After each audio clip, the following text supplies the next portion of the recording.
Ողջույն ձեզ, քույրեր եւ եղբայրներ, հերթական բնագիծ հաղորդումն է։ Առաջարկում եմ լսեք միջև վերջ, հետաքրքիր է լինելու։ 3 թե 3 չեմիսօրը մեր երկրի ղեկավարները հրապարակեցին փաստաթղթեր, որը վերաբերում է Արցախին վերաբերող բանակցությունների ամբողջ այսպես ծավալը, ոնց որ թե։ Բայց հետաքրքիր է, որ ամենակարևոր մասը չհրապարակեցին 19 թվականից միջև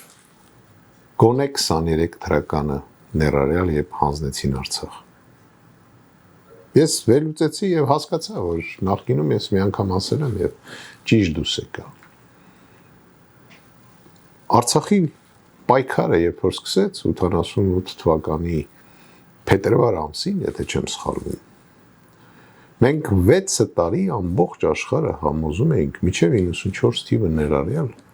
համոզում էինք, որ Արցախը դա մեր տարածքն է, մենք դրա համար ենք կռվում Արցախի համար, մենք հանրահավաքներ էինք անցկացնում եւ բռունցքներս բարձրացրած գոռում էինք միացում, կոչ էինք անում դրան, որ սա աշխարհը մեզ հավատա եւ հավատացեք այն պահին աշխարհի մի մասը իրոք հավատում էր, որ Արցախը դա Հայաստան է։ Հետո մեկ էլ չգիտես ինչի 94 թվականից հետո կներեք 88 թվականի այդ պայքարը բերեց նրան, որ մենք սովետական միության փլուզումից հետո ստացանք մի հռչակագիր, որի հիման վրա իրավաբանորեն ձևավորվեց Հայաստանի Հանրապետությունը որպես անկախ պետություն։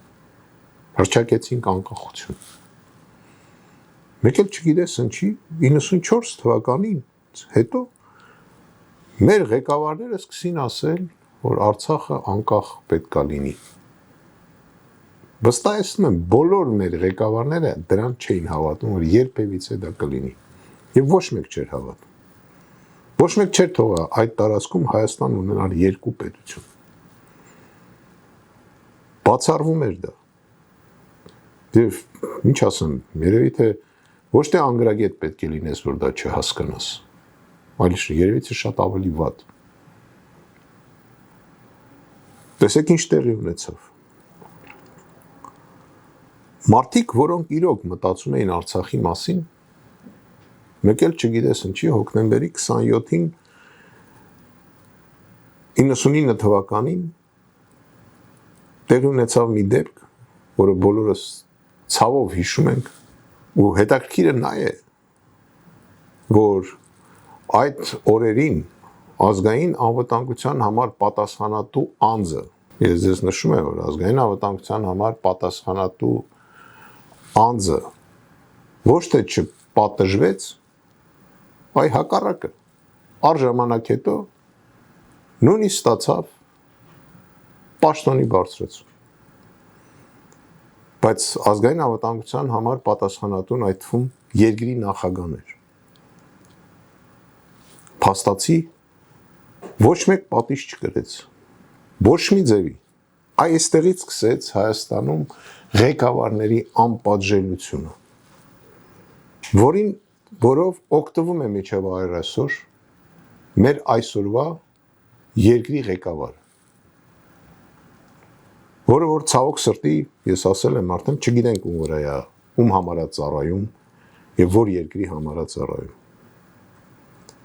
Այդտեղից է գալի անպատասխանատվությունը։ Նորմալ երկրում հոկտեմբերի 27-ից հետո երկրի գերագույն գլխավոր հրամանատարը պետք է տար հրաժարական։ Առնվազն։ Իսկ ազգային անվտանգության պատասխանատու անձիկ տնօրենի գլխավորությամբ պետք է քրեորեն պատասխանատվության առջև կանգնեին։ Ցած սկսեցին գնաց, սղացրեցին ուղակի եւ գնաց։ Եվ չենք զարմանում, որ մեր այսօրվա երկրի ղեկավարը մեկ էլ Պրագայում միանձնյա որոշում է, որ Արցախը պետք է տա Ադրբեջանին։ Ինչից ենք զարմանում։ Ու ոչ մի պատիժ չի կրում։ Ինչից ենք զարմանում, որ ինքը այսօր քաղաքական բանտարկյալների քանակը հասցրել է նրան, որ երբևիցե նույնիսկ սովետական միության ժամանակ Հայաստանում այդքան քաղաք բանտարկյալ չի եղել։ Այն 37 թվականներին։ Ինչից ենք զարմանում։ Որտեվ մեր երկիրը ցավոք սրտի այդպես էլ չի դարել պետություն։ Մենք ժողովուրդ չենք կարողացել ստեղծենք պետություն։ Մենք չենք կարողացել ծնել մի ղեկավար, որը որ կլինի ազգին նվիրված մարդ եւ կաշխատի համաձայն ստրատեգիական ծրագրերի։ Չկա ստրատեգիական ծրագիր։ Նորից եմ կրկնում, 6 տարի ասում ենք Արցախը մերն է, մեր տարածքն է։ 90-ականների սկզբին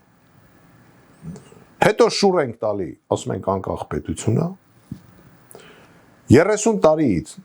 ասում ենք անկախ պետություն է, մեկ է 19 թվականին մեկն էլ նորից ասում է, չէ, դա Հայաստան է եւ վերջ։ Ի վերջո պրծավ նրանով, որ դա դառավ Ադրբեջան, որովհետեւ չկար ստրատեգիա։ Չկար ստրատեգիա։ Մեղրին հանձնողը, որը դեռ սկսեց 90-ականներին, փաստաթղթից երևում է։ Այն ժամանակ խոսում էին, այսօր հանձնում են։ Այն ժամանակ այդ խոսակցությունը սկսեց մի հոգի էր ուզում իր աթոռը պայել, հիմա էլ մյուս հոգին է ուզում պայել։ Ես ուզում եմ բոլորիդ ասեմ, բոլոր սպաներին դիմեմ, բոլոր հայրենասեր մարդկանց դիմեմ, ընդգրկվեք մեր շարքերը, մտեք համայնքական ճակատ կուսակցության անդամ դառեք։ Ես կոչ եմ անում սպաներին եւ գեներալներին, մեկը մեկի վրա պետք չի սուտ ցուցմունքներ տակ։ Մի գնացեք, թող ձեզ չհամոզեն կոմպրոմատների համաձայն, որ քեզ կդատենք, եթե սրա վրա չգրես։ Ամբողջ սպայական եւ գեներալիտետը նստած են մի նավակի մեջ, ոնց որ եկեղեցական ծառայողներն են։ Տեսեք ընդեղ էլ, մեկը մեկի վրա սկսեց արդեն գրել, մեր այսօրվա երկի ղեկավարը քանդում է, ոչիլի նման մտնում է արանքը,